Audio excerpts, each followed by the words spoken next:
Bonjour à tous, comment peut-on maîtriser sa glycémie et faire en sorte qu'elle soit la plus stable possible et même réduire donc cette fameuse glycémie, le taux de sucre dans le sang? Eh bien aujourd'hui dans cette vidéo je vais vous donner mes meilleures astuces que vous pouvez appliquer très simplement au quotidien pour réduire votre glycémie. Pas de compléments alimentaires, des choses extrêmement simples que tout le monde peut appliquer. Avant de vous parler de ces fameuses astuces, je vous invite à vous abonner à cette chaîne pour ne rien louper de mes meilleurs conseils nutrition, minceur et mieux-être. Je vous invite à cliquer sur le bouton rouge juste en dessous de cet écran et pensez bien sûr à activer la petite cloche qui vous permettra de recevoir une notification à chaque nouvelle vidéo.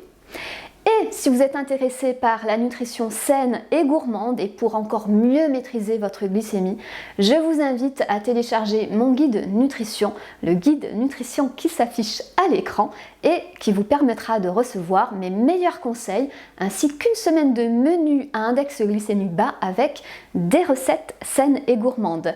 Pour obtenir ce guide, regardez dans la description de cette vidéo, vous trouverez le lien de téléchargement que vous pouvez également retrouver dans le petit i dans le coin de cet écran. C'est totalement offert, vous n'avez rien à payer pour obtenir ce guide. Donc allez-y, profitez-en et vous recevrez vraiment mes meilleurs conseils personnalisés. Alors, quelles sont ces fameuses astuces qui vont vraiment vous permettre d'obtenir une glycémie plus stable? Peut-être qu'aujourd'hui vous avez un diabète, un prédiabète, ou peut-être que vous avez tout intérêt vraiment à maîtriser votre glycémie pour réduire les sécrétions d'insuline. Eh bien, mon premier conseil, c'est de penser au vinaigre. Le vinaigre, de par son acidité naturelle, possède la faculté de réduire d'environ 25% l'impact des aliments sur la glycémie. C'est-à-dire que si vous consommez du vinaigre au moment du repas, ça va permettre de réduire l'impact glycémique du repas. Donc vraiment avoir un impact significativement plus faible sur votre glycémie. Alors de quelle façon vous allez pouvoir consommer ce vinaigre? Eh bien la meilleure façon, c'est peut-être de commencer votre repas tout simplement par une entrée de crudité. Une petite salade verte, des carottes râpées, du chou rouge râpé et bien sûr vous allez donc ajouter une vinaigrette réalisée avec un vinaigre de cidre ou un vinaigre de vin ou un autre vinaigre, pourquoi pas, parce que tous les vinaigres ont cette faculté-là. Attention quand même au vinaigre balsamique à ne pas l'utiliser en quantité excessive parce que même s'il s'agit d'un vinaigre, il est quand même parfois assez riche en glucides. Donc attention au vinaigre balsamique, vous pouvez l'utiliser également mais en petite quantité et je vous conseille quand même d'utiliser d'autres vinaigres, vinaigre de vin ou vinaigre de cidre. Donc pensez vraiment au vinaigre, c'est une astuce toute simple, commencez tout simplement votre repas par des crudités, une salade verte, des tomates, des carottes râpées, vraiment les crudités que vous aimez ou des légumes cuits en salade mais donc assaisonnés avec une vinaigrette. La deuxième astuce, c'est de penser au citron et au jus de citron. Le jus de citron a plus ou moins le même effet que le vinaigre parce que c'est également acide et cela va aussi permettre de réduire l'impact des aliments sur votre glycémie. Alors de quelle façon on va pouvoir intégrer le jus de citron? Eh bien ça peut être également ajouté dans la vinaigrette, c'est-à-dire que au lieu d'utiliser un vinaigre, vous pouvez faire une vinaigrette avec du jus de citron, donc moutarde, jus de citron, huile d'olive ou huile de colza et un petit peu de sel et de poivre, donc ça c'est parfait. Une autre façon de consommer le jus de citron, eh bien c'est tout simplement de mettre un filet de jus de citron dans votre verre d'eau, plate ou pétillante et cela aura vraiment un effet positif, un vrai impact sur votre glycémie. Donc pensez-y, le jus de citron c'est vraiment très simple. Vous pouvez avoir une petite bouteille de jus de citron bio dans votre frigo ou des citrons frais bien sûr que vous pouvez presser à l'envie. Vous n'avez pas besoin de mettre un jus de citron, d'un citron entier pour avoir cet effet. Un filet de jus de citron, ça suffit pour vraiment réduire l'impact des aliments que vous allez consommer à ce repas-là sur votre glycémie. Donc pensez à ça, c'est vraiment tout simple, tout bête et je pense que tout le monde peut le faire. Donc soit le vinaigre, soit le citron. La troisième astuce que je vais vous donner, c'est de penser systématiquement à consommer des légumes à chaque repas, c'est-à-dire midi et soir. Peut-être pas au petit déjeuner quand même, mais midi et soir, vous devez consommer des légumes. Ça doit même être la première chose à laquelle vous pensez quand vous réfléchissez à vos menus. Donc pensez à vos légumes. Pourquoi? Parce que c'est pauvre en glucides, donc avec un impact glycémique très faible, et en plus, vous allez consommer des fibres, des fameuses fibres qui vont aussi permettre de ralentir un petit peu la digestion, de ralentir le passage des sucres dans le sang et de réduire l'impact de votre repas sur la glycémie. Donc pensez toujours à intégrer une part de légumes dans vos repas. Donc ça peut être bien sûr les crudités avec la vinaigrette, ça peut être une soupe en début de repas en hiver, ou ça peut être une part de légumes cuits, poêles et légumes, des épinards, des courgettes sautées, des brocolis, du chou-fleur, du chou vert, les légumes que vous aimez. Donc pensez vraiment à intégrer des légumes à chaque repas. Cela permettra d'avoir un impact sur votre glycémie, un impact glucidique beaucoup plus faible, et ça va lisser votre glycémie sur la journée. La quatrième astuce, c'est de penser toujours à consommer des produits sucrés en fin de repas. Parfois, on a tendance à manger des confiseries, du chocolat au lait, des biscuits, une glace en milieu d'après-midi, en collation. Quand c'est consommé de façon isolée, le sucre est rapidement absorbé dans le sang, rapidement digéré et ça passe rapidement dans le sang. Donc ça a un impact significatif sur votre glycémie.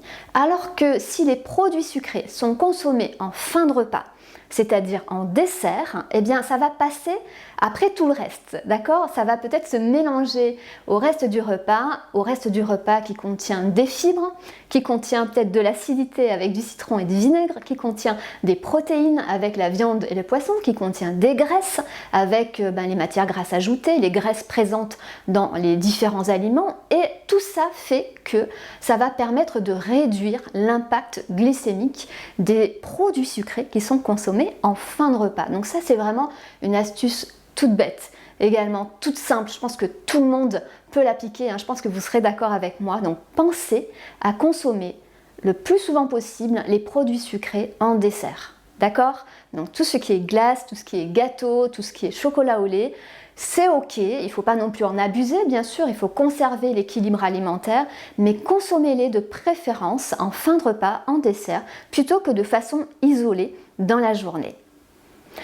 Une autre astuce que je peux vous donner, c'est de penser systématiquement à switcher les céréales blanches par des céréales complètes. Donc, remplacer la version blanche par la version complète des céréales, c'est-à-dire remplacer le pain blanc par du pain complet, donc plutôt au levain, c'est beaucoup plus intéressant pour la santé, de remplacer les pâtes blanches par des pâtes complètes ou au moins semi-complètes, pareil pour le riz, etc.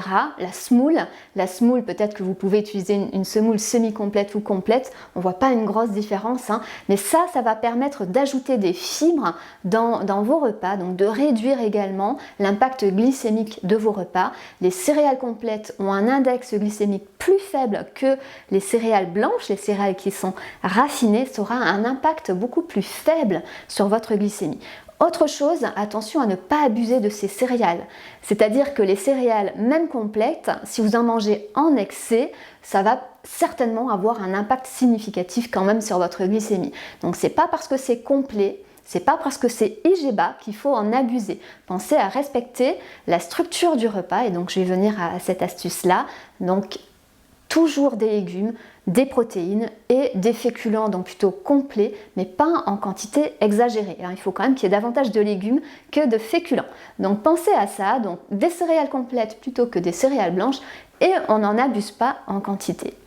Et donc une autre astuce que je vais vous donner, et ça découle un petit peu de tout ce que je viens de dire, c'est de structurer vos repas. De structurer vos repas avec des légumes, avec des protéines, avec des féculents, donc plutôt complets, et ça va vraiment permettre de réduire l'impact glycémique de votre assiette globale, hein, sur votre glycémie. Une autre astuce, c'est de réaliser un petit déjeuner plutôt en version salée. Attention au petit déjeuner sucré, parce que le matin, on est vraiment sensible au sucre et aux index glycémiques élevés. Donc si vous mangez des produits sucrés, de la confiture, des jus de fruits, des viennoiseries, des biscuits, de la brioche, des choses comme ça qui ont soit une teneur en sucre importante, soit qui sont à index glycémique élevé, ça va vraiment avoir un impact significatif sur votre glycémie. Donc attention à votre petit déjeuner. Privilégiez les versions salées, c'est-à-dire ça va être plutôt du pain complet au levain avec de l'œuf, avec du beurre, avec de la purée d'amande ou avec du jambon si vous en consommez. Vous voyez, des produits un petit peu protéinés et plutôt à tendance salée parce que ça va réduire quand même aussi dans votre journée vos envies de sucre. Donc pensez plutôt à privilégier les petits déjeuners protéinés et si possible salés. Et ma dernière astuce, ça ne concerne pas l'alimentation, mais j'insiste parce que c'est tellement important pour notre santé, pour notre mieux-être et aussi pour réguler votre glycémie, c'est de penser à bouger bien sûr, à marcher au moins 30 minutes dans votre journée. Si vous n'allez pas marcher, pensez à danser, à faire un peu de fitness, à faire du vélo. On a besoin de bouger et ça va permettre de mieux réguler votre glycémie. Si vous êtes trop sédentaire, c'est normal, vos muscles ne consomment pas de glucides finalement, pas suffisamment, donc la glycémie elle peut rester élevée. Alors que si vous intégrez régulièrement, quotidiennement de l'activité physique dans vos journées, ça va vraiment permettre de réduire votre glycémie.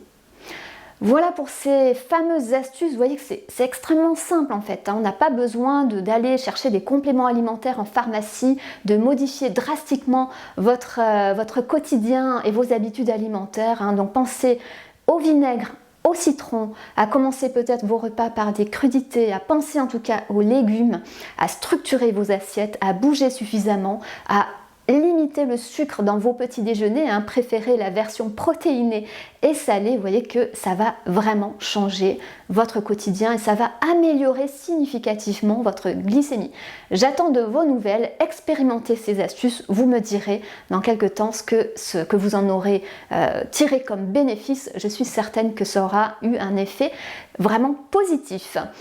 Voilà pour cette vidéo, j'espère qu'elle vous aura plu et qu'elle vous aidera surtout. N'hésitez pas à poser vos questions en commentaire, à liker cette vidéo, à la partager avec vos amis. Et quant à nous, on se retrouve la semaine prochaine pour des nouveaux conseils nutrition, minceur et mieux-être.